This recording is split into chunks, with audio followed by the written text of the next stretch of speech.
found that. Young king with my crown at. 10 racks in the fanny pack. Couple hundred in the Louis bag. Couple hundred need the G-Wagons. Big tax on my big spending. Big facts, no pretending. We back on the full sales. That good thing, yeah, I found that. Young king with my crown at. 10 racks in the fanny pack.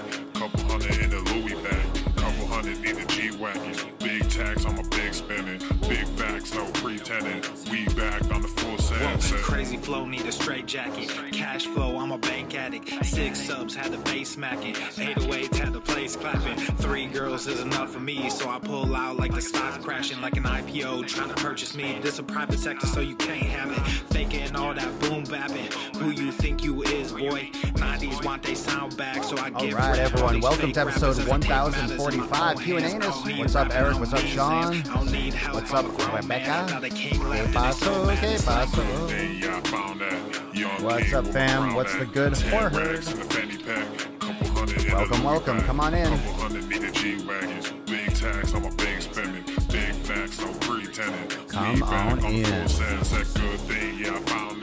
Young king with my crown at. 10 racks in the fanny pack.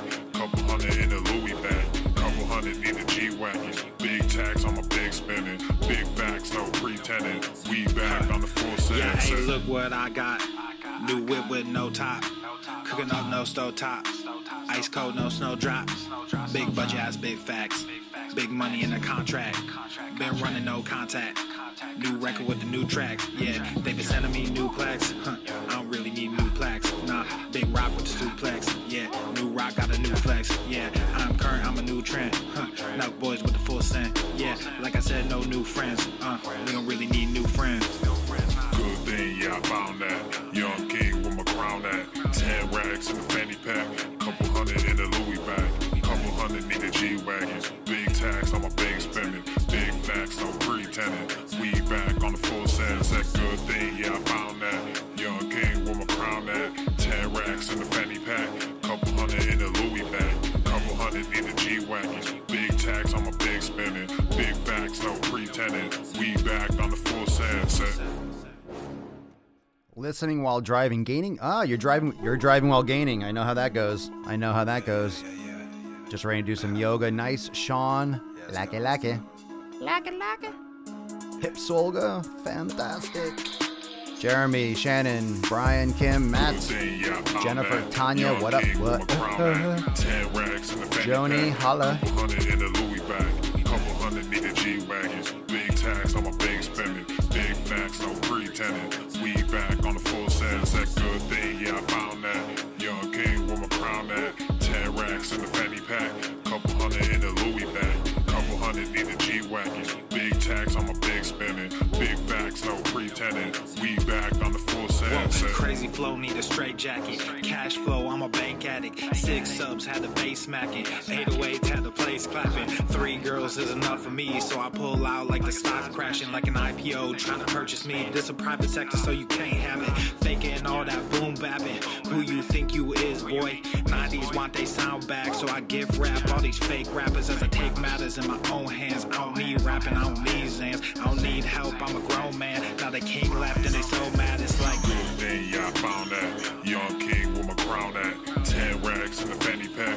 Couple hundred in the Louis bag. Couple hundred need the G-Wagons. Big tax on my big spending. Big facts, no pretending. We back on the full sales. That good thing, yeah, I found that. Young king with my crown at. 10 racks in the fanny pack. Couple hundred in the Louis bag. Couple hundred need the G-Wagons. Big tax on my big spending. Big facts, no pretending. We back on the full sales. Yeah, hey, look what I got. New whip with no top. Cooking up no stove top. Ice cold, no snow drop.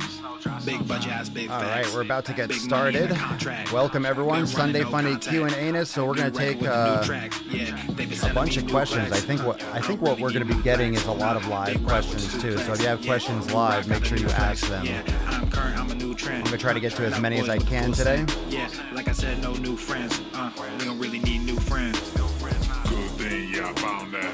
Young king with my crown at. 10 racks in the fanny pack. I haven't looked to see tax on my big how many questions we had come in from the last post. Let's see here. Back on the full sense, that good thing, yeah, I found that. Young king, Perfect. That. 10 racks in the fanny pack. Couple hundred in the Louis bag. Perfect. Couple hundred in the G-Wagon. Big tax on my big spending. Big facts, no pretending. We back on the full sense. Yeah.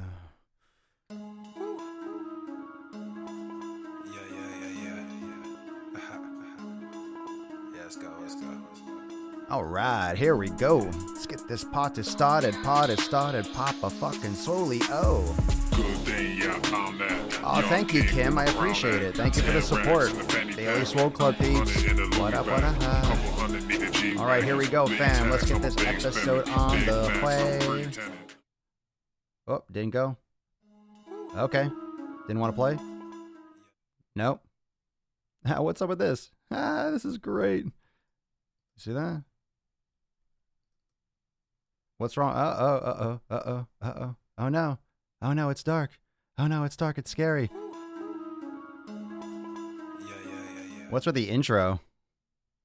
This is so funny. I love it. All right, so we got a dark room. It's quiet. Yeah, you like that? Let's see here. Daily Swole intro video new. This is fun. Who cares?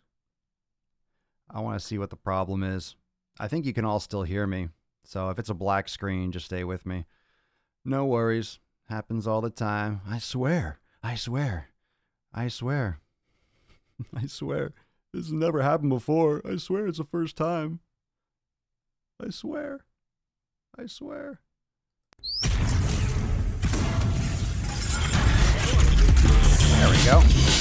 There we go. I told you I fix it. The sun is shining, the birds are chirping, the bacon is sizzling. Welcome to the Daily Swole. Testing. Testing, testicles.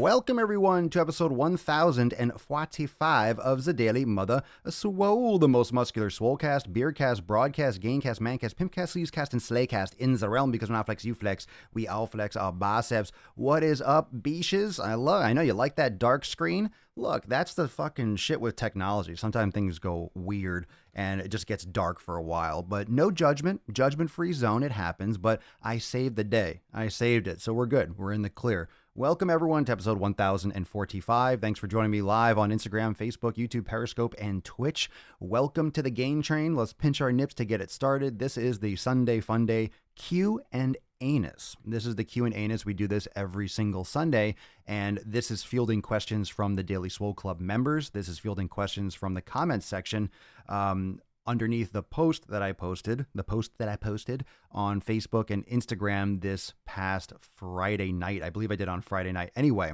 so we're going to jump right into it. If you want to subscribe, if you want to learn more about Swolenormous X, the Daily Swole Club, all the things that we have to offer as a community and as a podcast, check out swolenormousx.com.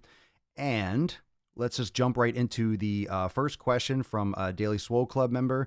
This is from Prudence, and she asks, let's see, how do you find a good gym? I lost 18 pounds working out at home. Now that I have a steady job, I want to get a membership. I don't mind paying for a good place to work out, but I'm not sure what I should be looking for. Just pick something. Honestly, pick something. My first recommendation, look, if they have basic free weights, you're fine. All right, you don't want to go someplace where it's just only machines, but any gym is great. If you're just starting out, it doesn't matter.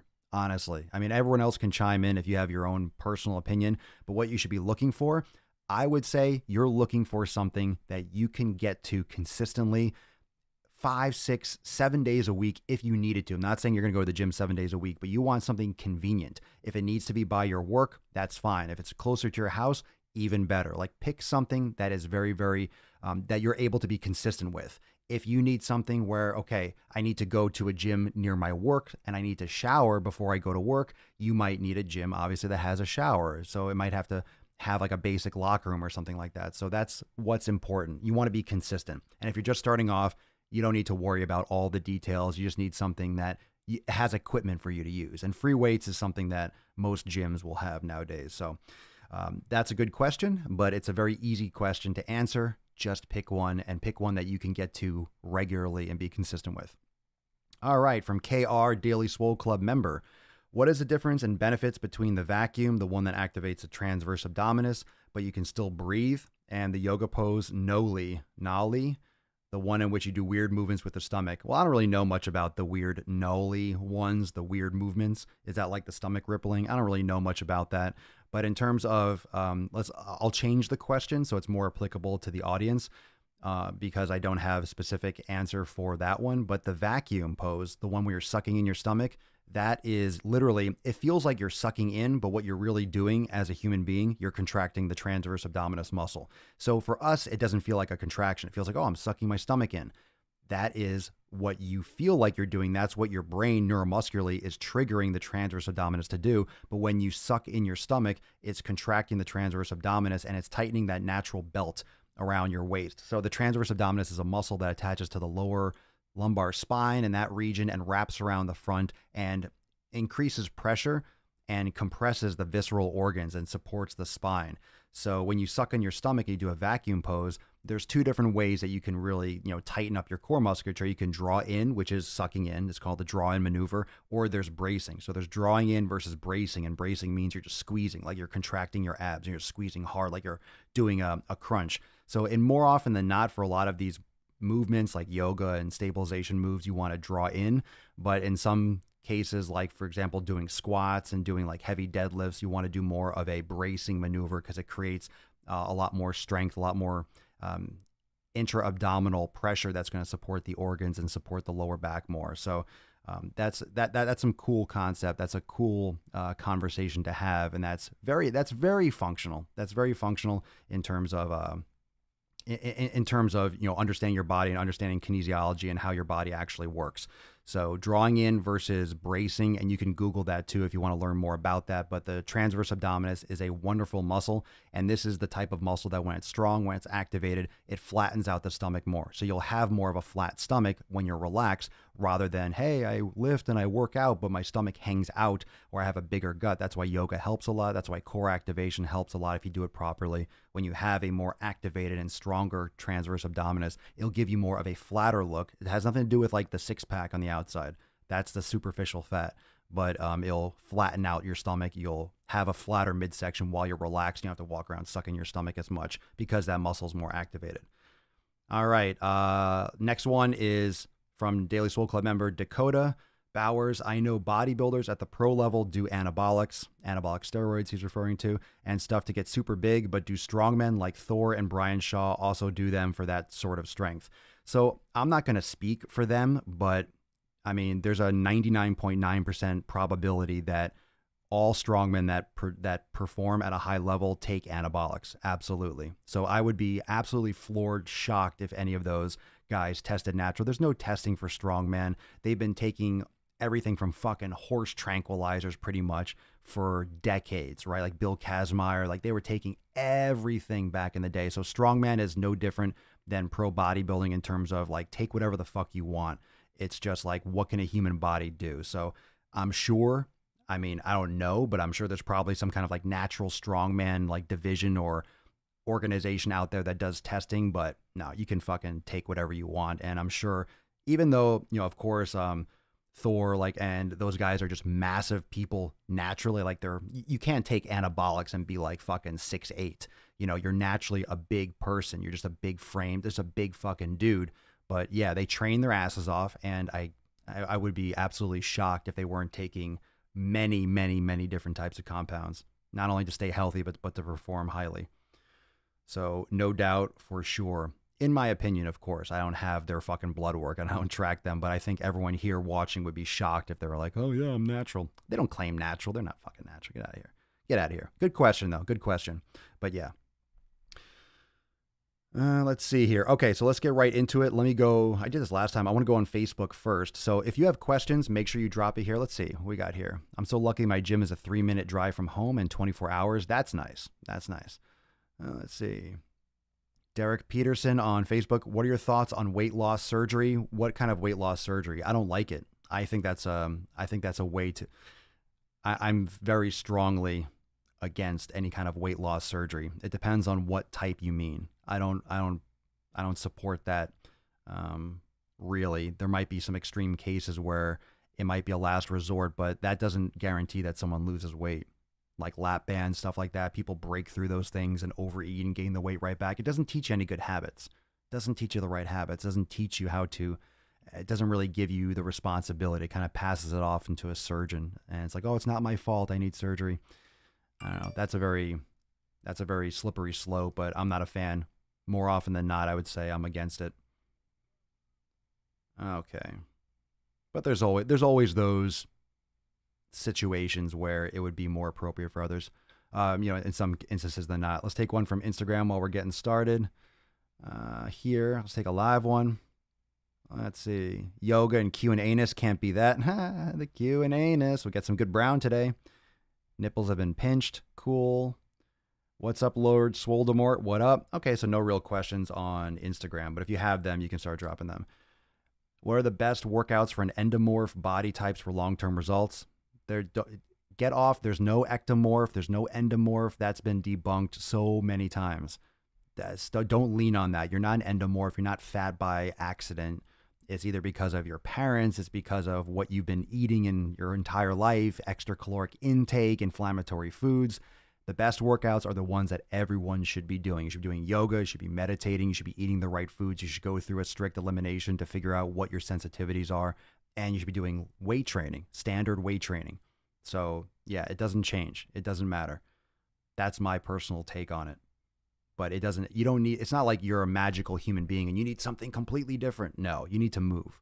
You need to move more, but you need to start the right way. So when people just move more, let's say you're overweight, for example, and you have extra body weight, you have extra weight on your hips, you have extra weight on your knees, on your ankles. So just to go out and people like think, hey, I'm going to lose weight, I'm just going to start running. And they start running and pounding on their fucking joints. And it's so bad because your body, you're overpronating with your feet, you're smashing your feet, your fucking arch is collapsing because you're overpronating and your knees are taking a lot of the stress. And it's really, really bad for people just out of nowhere to start just doing tons and tons of running and cardio. And that's what most people do. They start doing all that shit because they think that running loses weight. And that's not the case. That's not what you should be starting doing if you have a lot of extra body weight. So if you have a lot of extra body weight, yoga is fantastic because it helps you move better. It's no impact. So you can modify, you can progress slowly. And it creates stability in the joints that don't have stability. You have misalignments that need to be rectified. Is there a way to naturally fix plantar fasciitis? Absolutely. You need to stop wearing shoes that elevate the heel and weaken the anterior tibialis. You need to work the anterior tibialis and you need to strengthen the arch. So you need to be doing inversion work and arch strengthening movements, and myofascial release with a tennis ball or a golf ball can help. And you need to warm up your feet before you get out of bed or you get up in the morning. That can help that. Absolutely. All right. On Facebook, let's take some of these questions in the comments. You keep on dropping them live. I'll get to as many as I can. Nathan Oakley, on the 100% grass beef front, I've been getting the 92% lean and 8% fat. Is that the right amount, or do you recommend something else percentage-wise? In terms of 100% grass-fed beef, if it is in fact 100% grass-fed beef, I would recommend getting as fatty a cut as you can. You don't need to go super lean. One of the problems with grain-fed beef and all the chemicals and the garbage that gets stored in the fat cells and the fat tissue of animals for grain-fed beef, as a result of inflammation, as a result of antibiotics, gets stored in the fat. So if you're forced to eat, let's say grain-fed beef, you want to get more of a leaner cut, as lean as possible. You don't want to be eating the fat stores of a sick animal. I wouldn't be recommending. I mean, the whole meat industry. I always get people saying, "Oh, well, you say eat meat, it's bad for the environment." Look, human beings are bad for the environment. Like, we need to find a new balance. Whenever I talk about eating meat, I'm not saying that the meat industry has it all figured out. I'm not saying that the factory farming is a good thing. It's a fucking hot mess, but there's also 7 billion people in the world, and there are like 400 million people in the United States. So you try feeding everyone. So now they're growing meat, they're doing lab-grown meat, and everyone's going to have their opinion. I don't think that's a great idea. I don't think it sounds kind of gross. but it might be necessary for us to survive. So you can hate all you want. And here's my honest opinion. You can hate on GMOs. Look, we hate on GMOs, don't we? We hate on GMOs. Hey, you don't want genetically modified. You may hate on pesticides. You may hate on, and I can do that. And I think, logically we can agree that, yeah, we don't want these things. However, if there were no pesticides, if there were no GMOs, if there was no factory farming, we would have some major fucking starvation. You cannot deny that. We would have some major starvation. We would have to all move back into the country and farm, and we'd have to repopulate the entire country. But because human beings love community and we move together and the cities are the populated areas, we're all compressed. So we need food. We don't farm. We're in Miami. We're in New York. We're in LA. We don't fucking farm. People don't know how to farm. We didn't grow up farming. So we need food. We need food delivered, and we need it in large quantities because there's fucking millions of people. So if we didn't have, you can talk and preach altruistically all you want, we wouldn't be able to provide people this kind of food unless we major overhaul over the course of decades, or we use these things that keep the bugs off our fruit. If you ever try growing grapes or strawberries or fruit on your porch or in your backyard, you know, if you ever try to grow something in your backyard, how many of you try to grow some fruit or some veggies? Let's say namely fruit or berries, and you grow it and they're gone. The bugs eat that shit instantly. What do you think they spray on these things? It keeps the bugs away. You get these big, beautiful bags of grapes and strawberries and blackberries and everything. It's because they spray the fuck out of them to allow them to grow. Otherwise, the bugs would eat that shit up. You cannot grow those things without any sprays. You have to find some hardcore natural remedy or some other plant that grows that repels bugs. But bugs love that shit, and they will eat it up. So I agree, Sean. I agree. We could use some starvation. However, that's what we're doing here with the podcast. That's what we do as a small community. That's why this information with the internet has to get out there, and people have to start communicating this. You can go, and I get messages all the time. What should I do for a snack? What do you do when I'm traveling a lot? I say, don't eat. Fast a little bit. Go without eating. Skip a couple meals. It's not going to hurt you. If you don't eat till dinner time, that's fine. That's a good thing. The human body is supposed to be without food. We're supposed to be fasting. However, the difference between us and the evolution is now we have to consciously choose to fast because we have access to all the food we want. 300 years ago, we didn't choose to fast. We were fasting because we didn't have fucking food. We had to go find it. So we were fasting by accident. We were like, shit, we have to go get food. We have to go find food. There wasn't a supermarket. We had to there were markets. Okay, I'm not, of course, obviously there have been markets for thousands of years, but most people in society, whatever time period you want to go back to, 1,000 years, 5,000 years, we had to go fucking get it. So if there was no food, you were fasting. There you go. Congratulations. So we intermittent fast because we're, bougie first world country, but most people in the world that are starving, they're not starving by choice. So we could definitely use some quote unquote starvation. We could use a lot less consumption. Let's see. Jacqueline, I tried to grow tomatoes in Vegas. Even with the Topsy thing, it died almost instantly after sprouting. Yeah. Matt, I do apples and pears. So much smaller and I lose 30% to bugs and disease. No doubt. Carlina, how important is the elimination process you talk about? It sounds like a lot of work. It's actually the opposite. It's not eating most of the things that you eat all the time. You eliminate a lot of these major inflammatory types of foods in order to test in about 6 to 8 weeks. You test individual food sources and see which ones you react best to and worst to. It's not hard. It takes patience, which for a lot of people, they don't have. Most people don't have patience. All right, let's take this from Facebook. Ooh, long question. I'll have to shorten this up. Amanda Horton on Facebook, if you strained or pulled your rhomboid muscle, how can you tell when it's okay to lift again? First off, how do you know you strained your rhomboid? How do you know? How do you know it wasn't your middle trap, or how do you know it wasn't your upper or lower trap? Can you start out slow, like at 50%, less? I mean, of course, you have to use massage and you have to do stretching and mobility and ease back into it. And then when you feel good, you start slowly pushing it harder. If it's still tender, yeah, you just keep on going slow until you can feel like you can work back into it. It depends on what you actually hurt. And if you didn't get it medically diagnosed, like this is the rhomboid, you're just guessing, to be honest. Because a lot of times where you feel the pain, isn't necessarily where the pain is actually coming from. It's called a pain referral. So you might feel pain in a certain spot, but it could be coming from a muscle in a different area or slightly above or below. And that's just where you're sensing the discomfort or the pain. And especially when it comes to your back, you don't have very tactile feel, right? You have a lot of nerve endings in your fingertips. That's why you can really sense all these different textures and things like that. But in your back, you can't tell like detail. So it's very vague what you're feeling, potentially. I'm not saying you didn't strain your rhomboid, but it could be something else as well. Tabitha Sue on Facebook, listening to you talk about these diet scams that are out in the stores make me glad my sister got me off my fat ass to make a life change. And second is your podcast.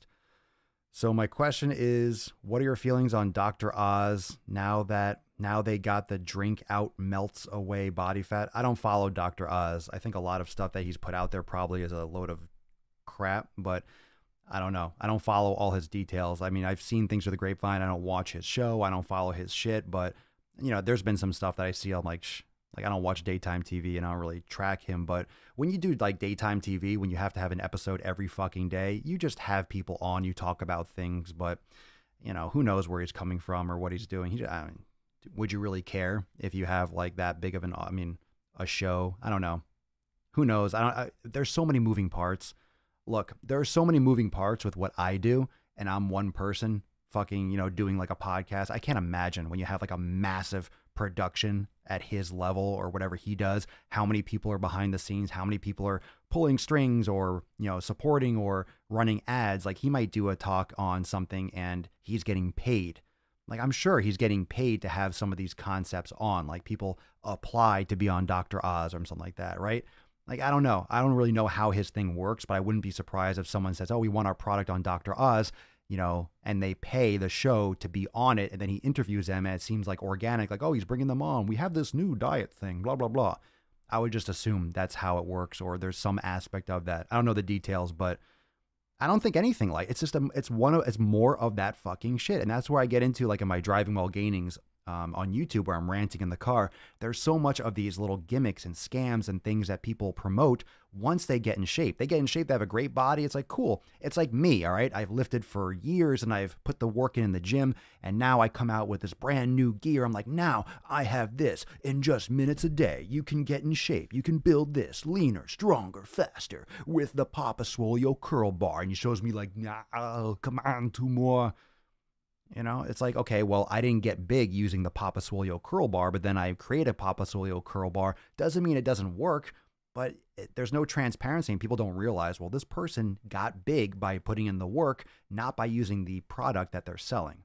So that's just that's a lot of opinions too. And a lot of people and a lot of supplements and a lot of people that get very tribal, like with veganism, like with carnivore, they'll take one study and the study is bunk, and they'll just use a couple aspects of it. Like all these documentaries that you'll see that are created where, I mean, people have been talking, you know, again, like last year, 2 years ago, like the videos, like What the Health, it's filmed by a fucking hardcore vegan. They take certain studies and they blow it out of proportion. And of course they use dramatic music and lighting, and it looks miserable, and you're killing something. You're killing Bambi, or you're killing your favorite cartoon character because we personify animals, you know. And of course the factory farming is bad, so no one likes that, even people that like to consume meat. It's just a whole fucking mess.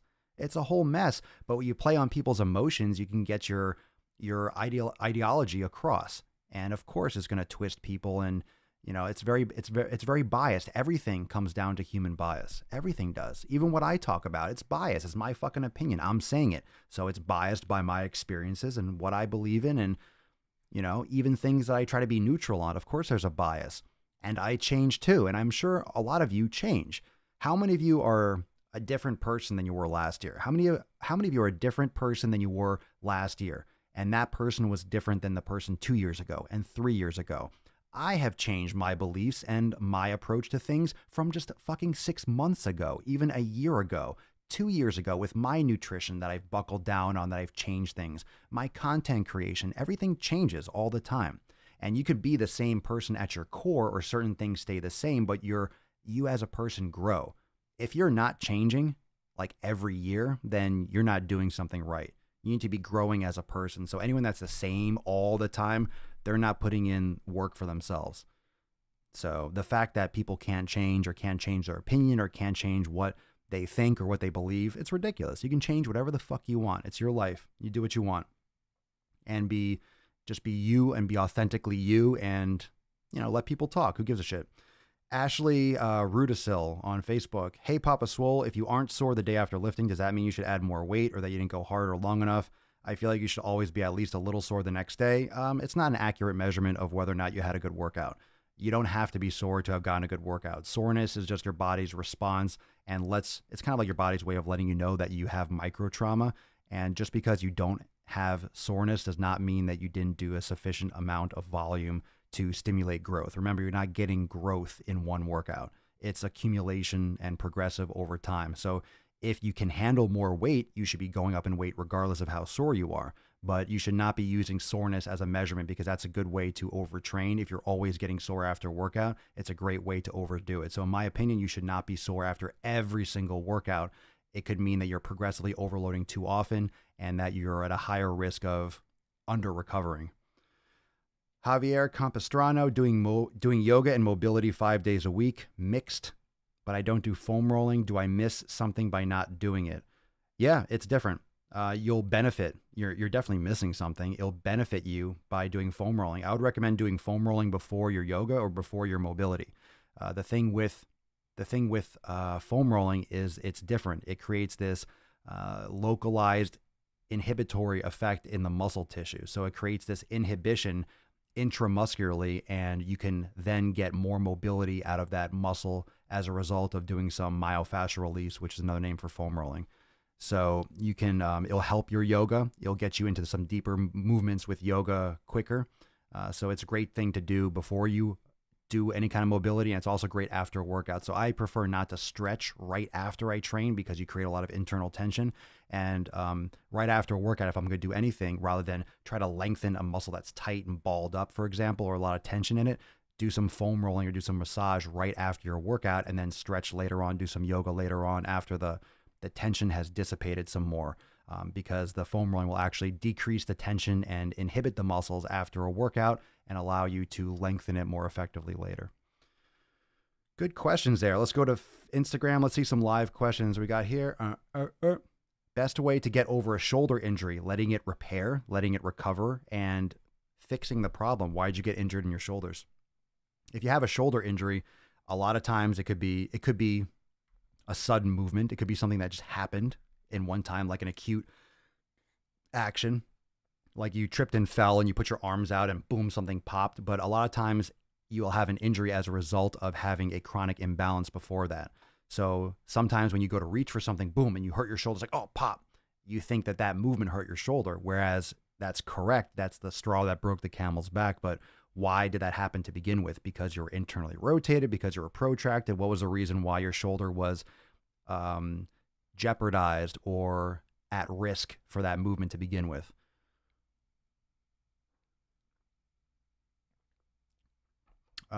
Steve El Camino on Facebook. I know if you are overweight, and this is live, I know if you are overweight, you should focus on losing it first, but how do you balance a caloric deficit while lifting weights?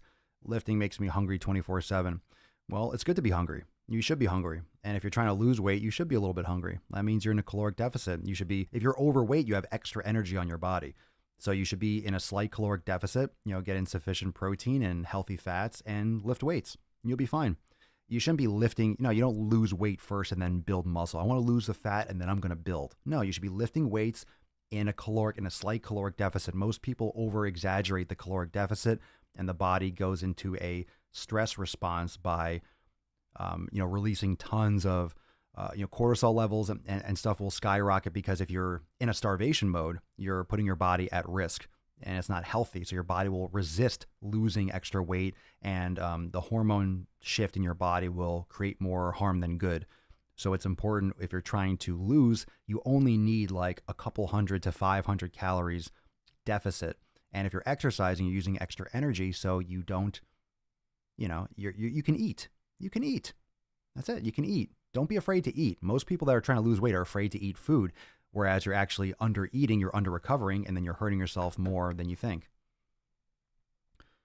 All right, let's see here. Gotta Still trying to still get like some kind of like interference now and again. All right, here we go. So let's see here. Dun, dun, dun. All right.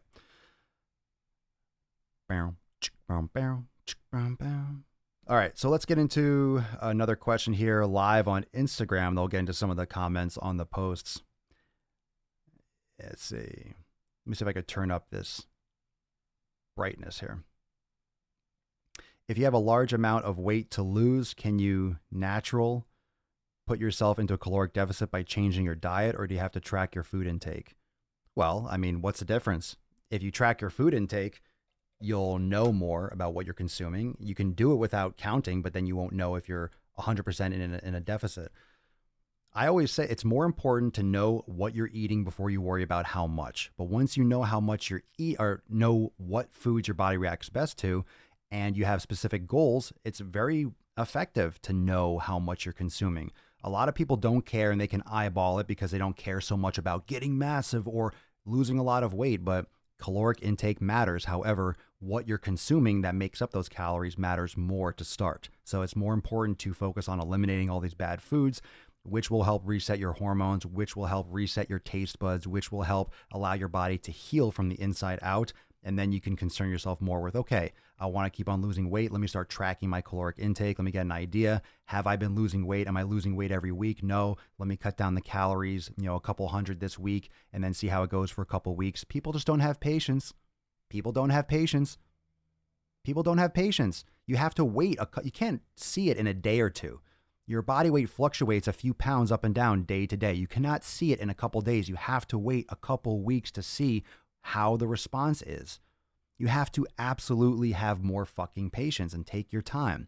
When you do an elimination, you're eating real food, you're not going to have those, you're not going to overeat as easily. It's going to be very hard to overeat. You're going to feel full because your body is actually getting real nutrients. So you're less likely to eat in excess. It's very easy to lose weight when you eat the right foods. It's facts. It's the truth. People just don't want to go through the process of cutting out their favorite foods. It's much nicer to think, hey, I can count my macros, still eat my cookies, my garbage, my cereal, my fucking sodas, if I keep it within my macros. People want an arm around their shoulder. They want the easy way out. That's not the healthy way. That's not the right way. People like that, and they are attracted to the macros because they care about the number on the scale. I think you should care more about your health, and the number on the scale comes secondary, a close second, but that's what comes afterwards. And a number on a scale is a very one-dimensional measurement. It doesn't tell you if you're really healthy. It doesn't tell you if you have diabetes. It tells you how much the earth is pulling you into the center. It tells you the gravitational pull. That's it. That's it. It doesn't give you any information. So people are hell-bent on this fucking number because we're taught to count since we're babies. And it's complete bullshit. You don't need to fucking hyper worry about your body weight. Oh, God, I hate brown rice. God, brown rice is fucking evil. Sweet potatoes. Try some sweet potatoes. White rice is actually better. Better than brown rice. Easier to digest. But sweet potatoes for the win. For show. Let's see. Instagram. What are your views on intermittent fasting? It's fine. People should stop eating so much. How come we get that question every fucking day? Intermittent fasting. You mean not eating for a meal? That's all intermittent fasting is. It's skipping breakfast. Yes, fasting is good for the body. Yes, not eating your fucking self into an early grave is good for you. Yes, not stuffing your fat fucking mouth all day long is good. Yes, stop eating food. Stop eating so much. Stop fucking eating. God, that's the new diet plan the government has to release. Stop fucking eating, United States. All right, Instagram, the Beauty Aesthetics Clinic. Hey, I'm sorry if you already covered this, but what do you think about body typing as an endomorphs and metabolic confusion? What the fuck is metabolic confusion? Endomorphs, I don't buy any of that shit. Endomorphs, ectomorphs, no, fuck that shit. Earned Fitness, what's your take on alternative recovery methods like cryotherapy, red light, and compression? It's good. Compression's just like myofascial release. I like it. Red light therapy has benefits, and cryotherapy is cool. I haven't tried it, but I like things like sauna and stuff like that. So I'm down with it. There's good feedback for all that stuff that I've seen. I haven't seen negative things about it. What do I eat for breakfast? Usually coffee. I don't usually eat first thing in the morning. Frankie Dip, do you use bone broth as a meal replacement? Just have it when you're in the mood for it. I usually have a cup a day, either at night or in the morning. It's definitely not a meal replacement. Shane Trahan 04, do you think alternating rest periods from 1.5 minutes to 3 minutes in between sets every 6 weeks will help promote muscle growth? I don't really know what you're asking. Alternating rest periods every 6 weeks, what, you go to 3 minutes? The longer you rest, the more your body will recover between sets. So longer rest periods are more designed for strength training rather than hypertrophy. Shuaib M. Hassan on Instagram, what fats are healthy? Is the fat in butter healthy? What's the difference between saturated and unsaturated fats? Saturated and unsaturated fats, if my chemistry serves me properly, is just literally the saturation of hydrogen on the carbon, on the compound. Grass-fed butter is commonly accepted as a healthy choice. So fats are healthy. Unsaturated fats, saturated fats, polyunsaturated fats are the ones you want to avoid. Those vegetable oils like canola oil, safflower oil, all those polyunsaturated vegetable oils should be avoided. But things like grass-fed beef, saturated fats from that. I mean, this is me. This is my opinion. You can fucking be like, oh, that's not true. I read this article. I read this. Well, then fucking go read your articles. I mean, I'm just telling you, I'm answering a question that someone asked me, and this is my opinion. I'm not a fucking nutritionist. I'm not a fucking scientist in a lab measuring this stuff. But like we mentioned before, most of these studies are any study that you pick, whether it's vegan, whether it's fucking carnivore, you're going to find a very specific you're going to find a correlation, which is just from like a meta-analysis, which is just like an observation of multiple studies, which does not mean causation at all. And the populations usually are very different from you and what they're consuming. They usually use maybe like, let's say farm-raised hens, or they'll use farm beef, for example, like high production cattle or beef. They don't use 100% grass-fed beef. Like, they don't have the studies for the higher quality products that we're talking about here. And it's well received and well understood that there's a huge difference in health benefits for quality foods, not this like processed antibiotic pumped food. You are what your food eats. If your animal that you're consuming or the plant that you're consuming is sick and fucking dying, what do you think that's going to do to your body? If you're eating rotting vegetables, that's not good for your body. If you're eating rotting meat, essentially, that's killed before it's going to die itself, you're eating a sick animal. What do you think is going to happen to your body? There's a reason why animals a lot of times avoid decaying flesh. They leave it for the buzzards because they are not going to eat it because they're going to get sick. So that's what happens. Did I answer that? Did I finish that question? Let me see. So, for example, avocado, coconut oil, these are things that I like. Avocados, I say avocado, coconut oil, MCT oil. I use grass-fed butter, olives, things like that, olive oil. Lydia Waring. I started using my Fitness Pal, blah, blah, blah. Let's see. Not sure. Long questions, fam. Tighten these up. Let's see. I started using my Fitness Pal to track nutrition as I try to put on muscle, but I'm not sure if their default suggested macros are right for me. Shocker. I figure I should try eating in a way that emphasizes healthy fat, then try again with a temporary diet high in healthy carbs, again with protein. How long should I try each method between switching to the next? What's a fair amount of time to see if something is working? A couple months. Usually several weeks minimum. So I would generally stay away from something that's high in carbs. I would at least, you don't have to go ketosis, but I would focus more on a higher healthy fat diet. So several weeks minimum. Like I would say 6 to 8 weeks at minimum. The longer the better. But usually when you start changing your source of consumption, there's like a turnover where sometimes your body shifts and it feels weird and people quit because, I started feeling a little bit weird, but your body is shifting energy systems and adapting, and people quit before they really see all the main benefits. All right, barbecue sheep dip on Instagram. A lot of people sit all day at work. I sit in a loading haul trucks with rocks sometimes. I only have 30 seconds to a minute between trucks. Are there any seated exercises or stretches that you can recommend? Standing up. Literally, you standing up. If you have 30 seconds to a minute, stand up, do a couple like stretches, do a couple crescent warriors or something like that, do some deep squats. But I would get out and do some full deep squats, do anything to loosen up your hips. So walk around, get moving. You want to move more for sure. And that's 30 seconds to a minute is not a lot of time, but you need to stand up, get vertical. Stephanie Varon 79, do you have any tips to help motivate your partner's spouse to work out and be healthy with you? Really hard question. You can invite them along to the gym. You can make the healthy meals.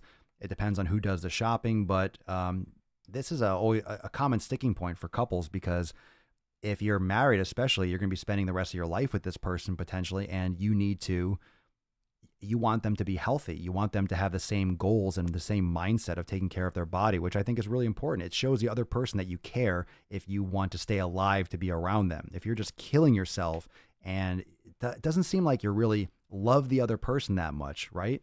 I'm not saying that, of course, anyone that has this situation, but if you think about it, it's kind of weird, right? It's kind of weird if you don't take care of yourself. It's like, what does that mean for the person that you are with, that you don't care about them, leaving them alone if you have a heart attack and die? It's like, it's something that you should do together. It's something that should be a part of. So it depends on who cooks, I would assume. It also depends on who goes shopping. And it's something that you can try for a couple of weeks. Start making healthier meals that use better ingredients, that eliminate a lot of the crap that he or she may be consuming. But leading by example is usually the best way. Pushing someone to do it, especially in a marriage or a boyfriend-girlfriend relationship, is usually not a good idea. Oh, you don't love me the way I am? Oh, you think I'm fat? You think I'm this? Boring. No, I think you're unhealthy and you're going to die before me, so I want you to be healthier. That's what I think should be the conversation. But yeah, leading by example, and sometimes it takes time. Oh, what up, Jeremy? After breaking my neck and back and gaining 100+ pounds, I found the Daily Swole, and the rest is history. Hell yeah, dude. Lost 115 pounds, never counted shit. I lifted, eliminated shit foods, yoga, active recovery, water, and sleep, all you need. Well, that's what a lot of people don't do, Jeremy, so much respect, and I'm glad, thanks for posting that, dude.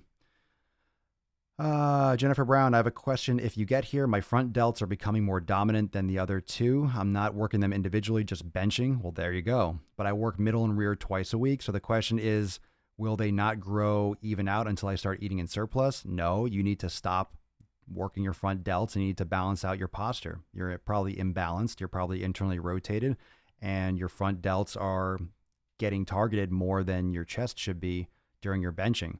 So whatever you're doing is not enough if they're becoming more dominant, and you need to stay away from the benching, change what you're doing for chest.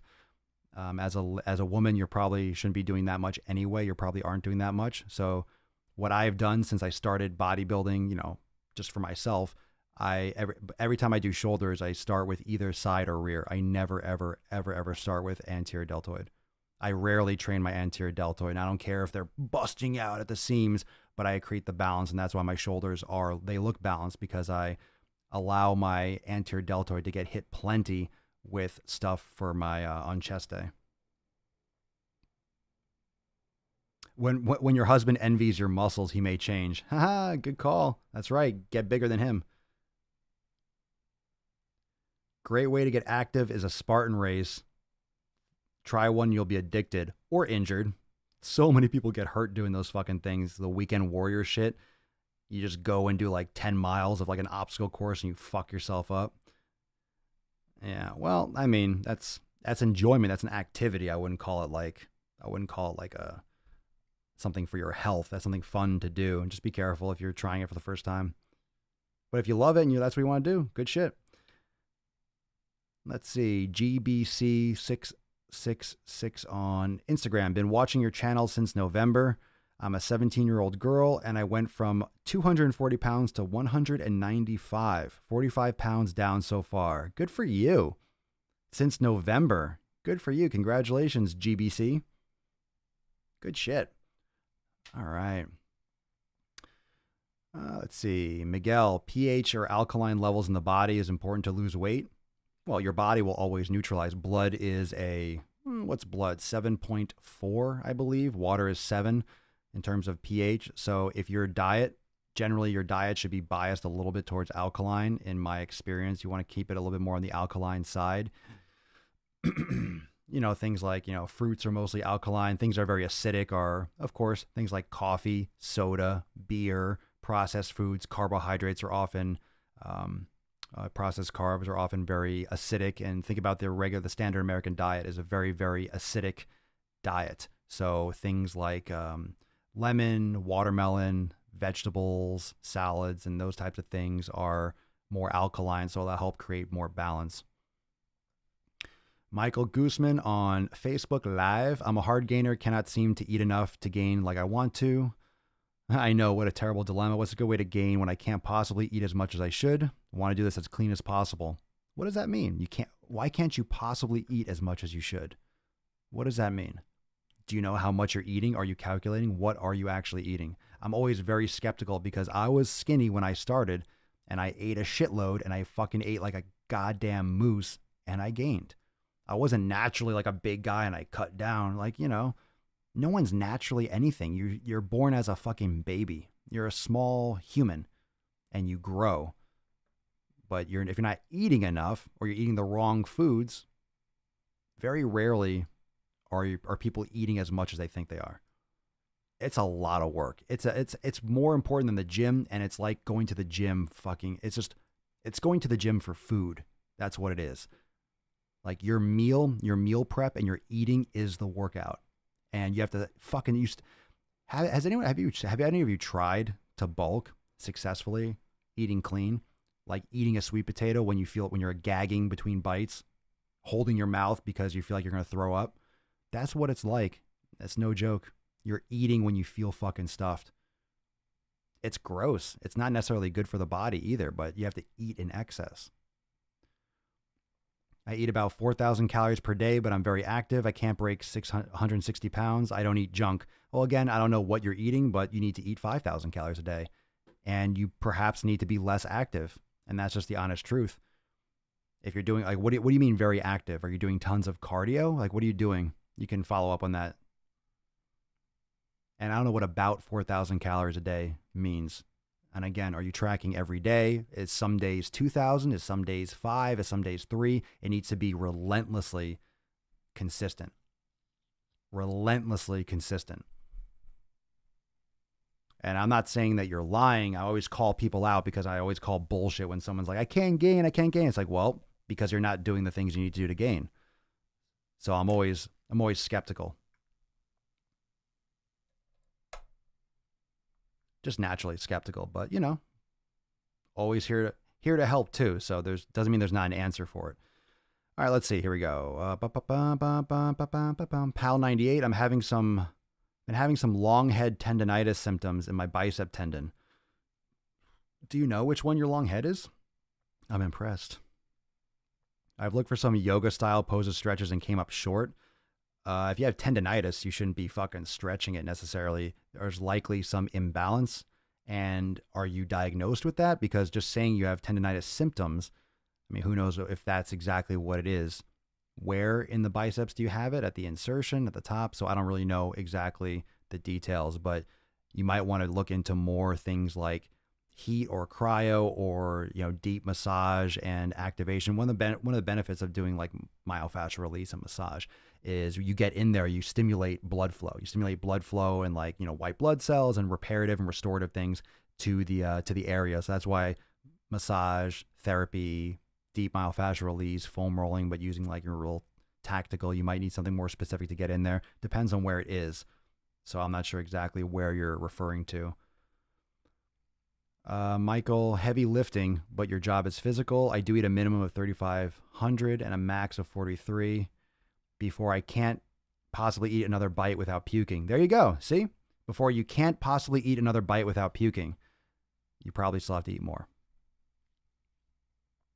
You know, I mean, I don't know what you're eating exactly, like what your food is, but you may want to try something. I usually don't promote like shakes and stuff like that because I don't know all the details, but you know, it could also be sometimes sometimes foods don't work optimally for your body.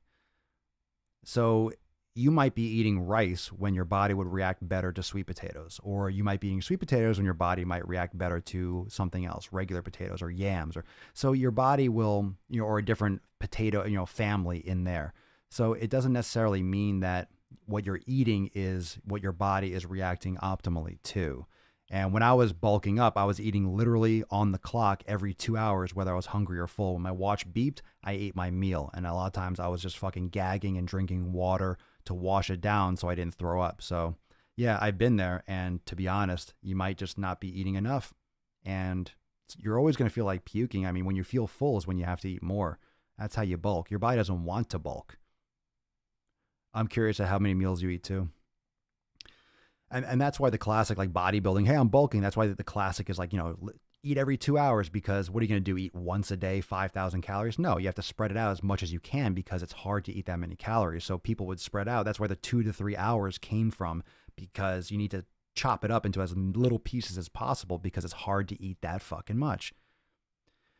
Space Cake Doll, any advice for someone wanting to become a personal trainer? Yeah, I mean, get a reputable certification. I mean, NASM is a great one that's very popular, and that's, you know, it'll teach you a lot of great information. But I would offer your services for free to shadow and help out and assist a personal trainer that you respect in your area, and see if they want like someone helping, you know, that you can shadow, that you can, you know, put away the weights or get things set up that you can learn from them, because hands-on experience supersedes just having a certification, because anyone can get a certification without any real experience in the gym. So being hands-on and learning a lot of like the pitfalls and sales techniques, or, you know, customer service things that personal trainers have to learn on the job, you can learn ahead of time before you even go in the field. Midnight 112X, do you use the sauna? Yes, we talked about that a little bit earlier. If so, does it help? Yes, it does. I love it. Gabby 16 Melly, how much cardio do you really need, or is it better to do high intensity hit? Oh, I hate that fucking phrase, hit. I'm just so over it. Instead of 30 to 45 minutes, I would just do some interval sprinting. You don't really need that much. You don't need to be crushing yourself. Some people really go off the deep end with cardio, but it depends on what your goal is. So you're better off doing, in my opinion, hill sprints, something like plyometrics, something that's a little bit more fast twitch rather than just like steady state 30 to 45. But you can mix that in if you want to. It depends on what you find that works for you, that helps you get to your goals. But doing some cardiovascular stuff is important. That's why I like yoga, because it gets your, you know, it changes your body position, gets your body above your heart, vice versa. It moves you around really, really well and helps you get that cardiovascular benefit as well while you're doing your yoga. The Happiest Gilmore, is it really important to eat after you train, or is that a myth? Well, it's important to eat, period. After you work out, you need to replenish your muscles. So that anabolic window isn't really necessary. You just need to get in your caloric intake and your calories and your energy consistently over the course of days. But you should be eating. You'll probably be hungry, and it's fine to eat after. Some people don't like to eat right after, but if you eat like an hour or two later, it's not going to make like a difference in my personal experience. And I think in most science, you know, that anabolic window has been pretty much debunked. Favorite hype song? Favorite hype song? I don't know. Like, I don't know. It depends on the day, but you can definitely go check out my boy King Darius over on SoundCloud. His shit is fire. Most of you already listened to him though. Conditioning Carmen, do you limit your fruit intake because of its sugar content? Not really. If I want to eat fruit, I eat fruit. I usually stick to more lower glycemic fruits. I love a lot of berries, a lot of blueberries, blackberries, raspberries I love. But, you know, during watermelon season, I will pound a whole watermelon. I don't give a fuck. I don't give a fuck. I will eat 2 watermelon. I'll eat watermelon until I shit out watermelon. I love watermelon. So, but at the same time, when fruit is in season, your body, if it's in season locally, like in the summer in Florida, and it's in season, the days are longer, it's hot as shit, like your body evolves and your body is designed to consume more of those types of foods during longer days and longer months, for example. Because you're awake longer, you'll need more calories, more energy, but you know, there's a time and a place. I don't pound fucking fruit all day long. That's where a lot of vegans go wrong. They just sucking down sugar all the time. Or anyone that's just sucking down tons of sugar without getting in the fiber. So like juicing and all those things, you're usually losing the fiber content, which really helps the absorption or slow the absorption of sugar. Yeah, I love avocados too.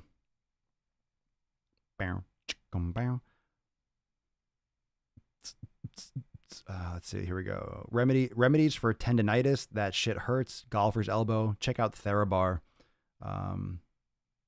It's great. You need to strengthen your extensors. Amal Karaz 11. I love the private Facebook videos. Are the private Facebook what? Are the private Facebook videos available after you're done? I'm considering joining, but if I will miss them, I would really suck if I don't know what you're asking. Private Facebook videos? You mean in the private Facebook group for Swolenormous X members? Those are all available, all the time, and they're also uploaded to the Swolenormous X site. So you can message me directly, Amal Karaz, if that doesn't answer your question. I'm a little bit confused what you're asking specifically. But yes, for members, everything's available always. Jen Buckhot, bone broth question. Is chicken or beef better from a nutritional standpoint? By all experience and taste and everything I like, beef bone broth. I prefer the taste of chicken bone broth when I use bones and feet. I can't get the beef to gel even after trying different types of beef. Gel? I don't know what that means. You trying to get like thicker beef? No, I mean, if you put bone broth, like grass-fed beef bones, in the crock pot, and you take it out and let it cool for an hour or two, and once the fat raises to the top, you can scrape it off. I usually like to scrape it off. I used to leave it in, but then it started kind of making me, it's too heavy, so I'll just scrape off the extra fat on top, and then you have just the broth left behind. Danielle Holmberg, will doing HIIT group classes give me muscles like you? 100% fuck no. And if not exactly like you, will at least shape me up? Maybe. There's so many factors. I don't know what your HIIT group class does or is, what you're calling it. And I don't know what you're eating. I don't know what your experience is. I don't know what your body type is. I don't know what time frame you're talking about. Okay, I don't know anything about this question. But absolutely, fuck no. HIIT group classes will not give you muscles like me, because I don't do that to get those. Best pre-workout meal for a vegan? No idea. What do you like to eat pre-workout? First off, you don't have to eat pre-workout. And for a vegan, I don't know. I'm not a vegan. I don't know what the best there is no best of anything. There's no best pre-workout meal. What do you like to eat as a vegan? Favorite cheat meal? I don't really have one. Maybe sushi. I'm going to get sushi. Oh, I'll try to do some Instagram stories. I'm going to sushi tonight. I'm not really looking forward to the MSG injection, but I usually just keep it to sashimi. So hopefully I don't get a headache. Sometimes I get headaches from going to those types of places because of the quality of the food and the monosodium glutamate and all that stuff that you guys know that are in. It's a really high quality sushi bar and buffet, but they have like Chinese food and all that stuff. And I don't go after all that stuff, but we'll see. So cheat meal, I used to like chicken wings. It depends. Like, I don't really have much of a cheat meal because I love the food that I eat. For me, I love bacon. For me, that's like a cheat meal, but it's not my cheat meal. It's something that I eat. So I have the foods I love eating as my regular food intake. So I don't really have to worry so much about cheat meals, if that makes sense. Dawn Marie, we'll do a couple more because I'm almost done with these on Instagram. May as well finish it.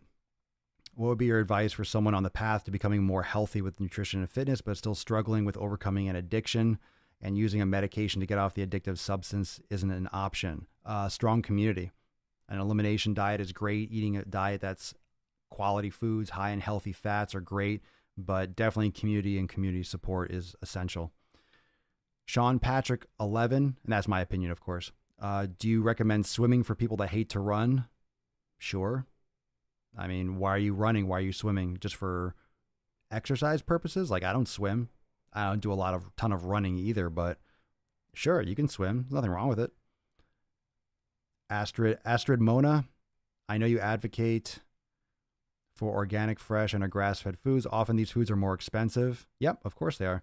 What would you say to someone on a strict budget on ways that they could optimize their nutrition by not spending on other things that they don't need? So stop spending so much on car payments, stop spending so much on other food sources, junk foods. Don't go out to eat, don't go to the movies, cancel your Netflix, like get rid of all the extra shit and buy more quality foods. So most people, even on a strict budget, you can make better choices because whereas you might spend a couple more dollars a pound, it's really not that much. You can get regular beef might be $2 or $3 or $4 a pound, grass-fed beef, 6, 7, 8, sure, but it's more substantial. It'll fill you up more. It's better nutrient value. And then sweet potatoes are like 70 cents a pound. So a lot of the other things and vegetables and things are super inexpensive. And plus you're getting more fiber, you're getting more volume and more satiety from these foods. You're not eating as much. So make sacrifices elsewhere and prioritize your nutrition. And if you absolutely can't, you do the best that you can. Susita Juanita. How can I work my core better considering these factors? Bad knees, 2 C-section babies. I'm not a wimp. Could use a few tips. Also help me think outside the gym. Yoga. Boom. Love that answer. Yoga. Good question, but yoga. I quit getting my, what is that? I quit getting my nails done. I spend all that I spent on nails on gym and food. There you go. Do it yourself, right? It's cheaper than a hospital stay or medicine to control bad health, for sure. Is white rice bad? It's better than brown rice, in my opinion. I don't eat it much or rarely. I just feel more of a benefit from eating sweet potatoes. You have a Facebook group. I have a private Facebook group for Swolenormous X members, but you have to be a member of Swolenormous X to be a part of the private group. Do you know what caloric deficit means? Who are you asking? Are you asking me that? Yeah, I do. I'm not sure if you're asking me or someone else. Okie dokie, let's see. Oh shit, I need to get off Guam. Michael Bay. Sweet potatoes are $2 a pound here. That's still not bad.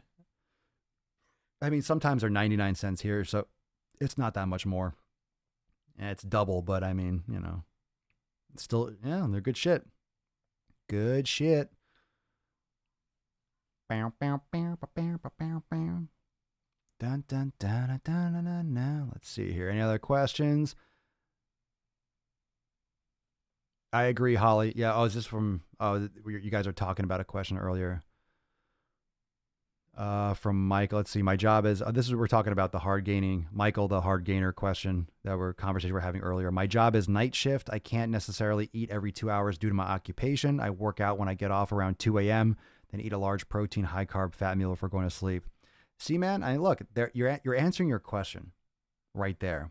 You can't necessarily eat every 2 hours, which I understand due to your occupation. However, that's leading to your lack of ability to get in sufficient calories. Not to mention your circadian rhythm is off. As Holly mentioned, you're awake at night and sleeping during the day, which makes stress hormones really high and does affect muscle growth because you're not sleeping as a human being should.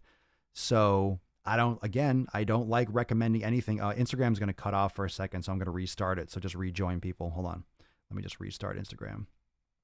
I don't like recommending anything. I don't like recommending supplements like protein shakes or weight gainers or anything like that.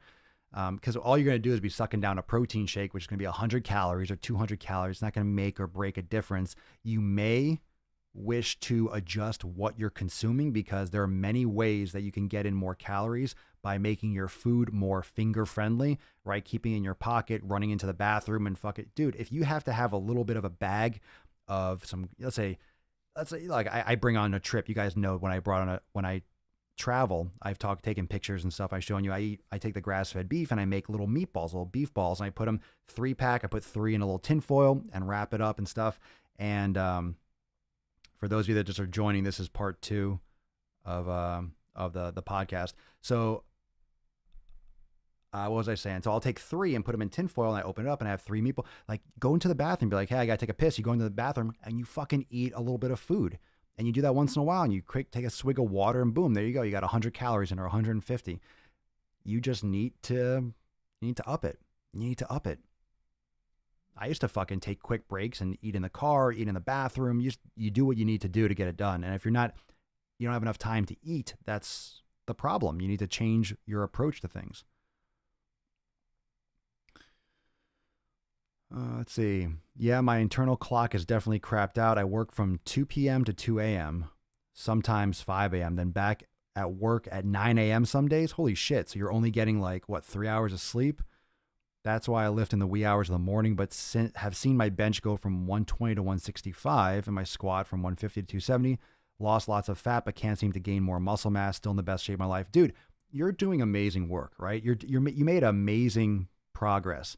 However, the problem with that is you're hitting a wall. You know, of course your bench went up because you went from a 0 point to training. Your squat went up because you went from a 0 point to doing it. But you're going to flatline in the sense you're going to plateau because your body is now at that point where it's adapted to what it can handle. And now you're at that period where you're not seeing the same kind of growth because of your situation. So unless that changes, I don't want to say you're shit out of luck, but you're going to have to keep on hacking it and try to get the best sleep. Maybe you can get on a different shift long term. You can make some arrangements, start planning some things to change your shift schedule. You know, I don't know your personal situation, but, you know, I mean, that would be the recommendation. But to hack at least getting in some more calories in the meantime, like ways that I mentioned, that would be the next part, the next place to approach. So great questions, everyone, live and posted up ahead of time. If you want some more Q&A, just posted a brand new Ask Papa Swolio episode on my YouTube channel at Swolenormous. So if you have not yet gone over there and checked it out, go like. If you're not yet subscribed to my YouTube channel, hit the subscribe button. And the last announcement that I want to make for today while everyone's still here is this is the last week for many of the styles on swolenormousapparel.com. So things like Abraham Lincoln, Swolcrates, Plank Sinatra, Hammer Curls, a lot of those I Am Lord Swoldemort, Harry Squatter, those styles are going to be gone at the end of the week. So make sure if you are still in the wind or you haven't yet checked out swolenormousapparel.com, you can find the link in the main menu at swolenormousx.com, or you can go directly there. But check it out. A lot of those styles won't be here after this week.